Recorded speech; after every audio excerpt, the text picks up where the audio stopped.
السلام علیکم ورحمۃ اللہ وبرکاتہ، نحمدہ ونصلی علی رسولہ الکریم، اما بعد۔ نبی کریم صلی اللہ علیہ وسلم کے زمانے کے ایک یتیم بچے کا عجیب و غریب واقعہ۔ اس یتیم بچے کے چچا نے اس کی پرورش کی تھی۔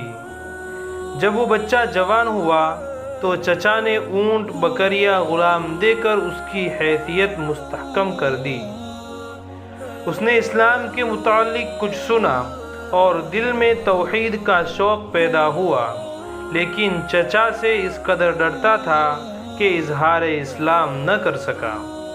جب نبی کریم صلی اللہ علیہ وسلم فتح مکہ سے واپس ہو گئے تو اس نے چچا سے کہا، مجھے برسوں انتظار کرتے گزر گئے کہ کب آپ کے دل میں اسلام کی تحریک پیدا ہوتی ہے اور آپ کب مسلمان ہوتے ہیں، لیکن آپ کا حال وہی پہلے کا سا چلا آ رہا ہے۔ میں اپنی عمر پر زیادہ اعتماد نہیں کر سکتا، مجھے اجازت دیجیے کہ میں مسلمان ہو جاؤں۔ چچا نے جواب دیا، دیکھ، اگر تو محمد صلی اللہ علیہ وسلم کا دین قبول کرنا چاہتا ہے تو میں سب کچھ تجھ سے چھین لوں گا، تیرے بدن پر چادر اور تہبند تک باقی نہ رہنے دوں گا۔ اس نے جواب دیا، چچا جان، میں مسلمان ضرور ہوں گا اور محمد صلی اللہ علیہ وسلم کی اتباع قبول کروں گا۔ شرک اور بت پرستی سے بیزار ہو چکا ہوں، اب آپ کا جو منشا ہے کرے، اور جو کچھ میرے قبضہ میں ہے، مال و زر وغیرہ ہے، سب کچھ سنبھال لیجئے۔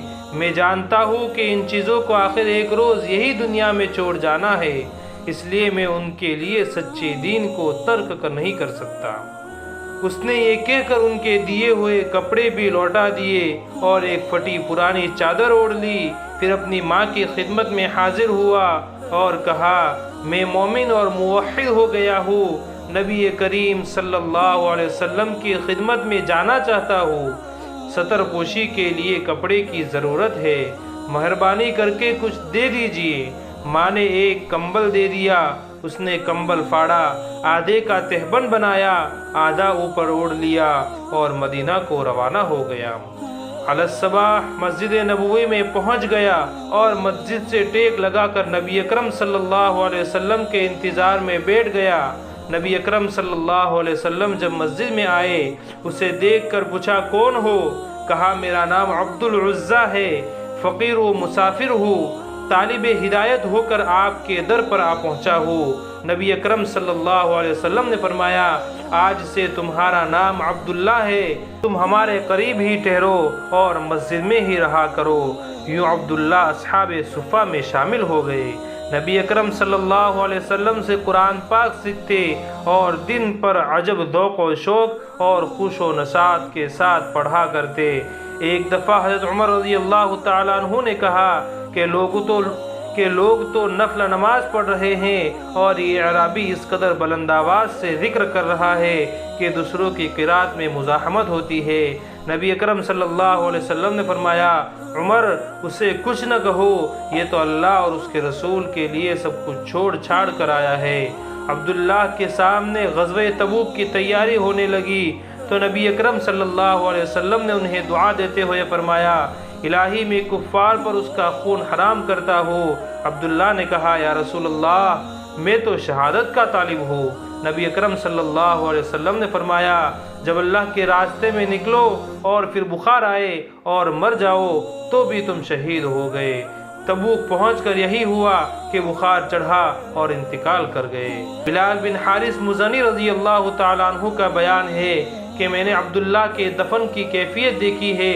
رات کا وقت تھا، پہلے وہ حضرت بلال رضی اللہ تعالیٰ عنہ کے ہاتھ میں اترے اور حضرت ابوبکر و عمر رضی اللہ تعالیٰ عنہما ان کی لاش لحد میں رکھ رہے تھے۔ نبی اکرم صلی اللہ علیہ وسلم بھی ان کی قبر میں اترے اور حضرت ابوبکر و عمر رضی اللہ تعالیٰ عنہما سے فرما رہے تھے، اپنے بھائی کو میرے قریب کرو۔ نبی اکرم صلی اللہ علیہ وسلم نے قبر میں اینٹیں بھی اپنے ہاتھ سے رکھی اور پھر دعا فرمائی، اے اللہ، میں اس سے راضی ہوا، تو بھی اس سے راضی ہو جا۔ حضرت ابن مسعود رضی اللہ تعالیٰ عنہ فرماتے ہیں، کاش اس قبر میں دفن کیا جاتا۔ اللہ تعالی ہم سب کو بھی اسلام جیسی عظیم نعمت کا شکر گزار بنائے اور اسلام جیسے عظیم مذہب پر مر مٹنے والا بنائے اور آخری دم تک مذہب اسلام پر چلنے والا بنائے، آمین یا رب العالمین۔ اپنی اور دوسروں کی اصلاح کے لیے اچھی باتیں آگے پھیلائے، ویڈیو کو بھی خوب شیئر کریں اور چینل پر نئے ہو تو چینل کو سبسکرائب کر لیں۔ وآخر دعوانا ان الحمد للہ رب العالمین۔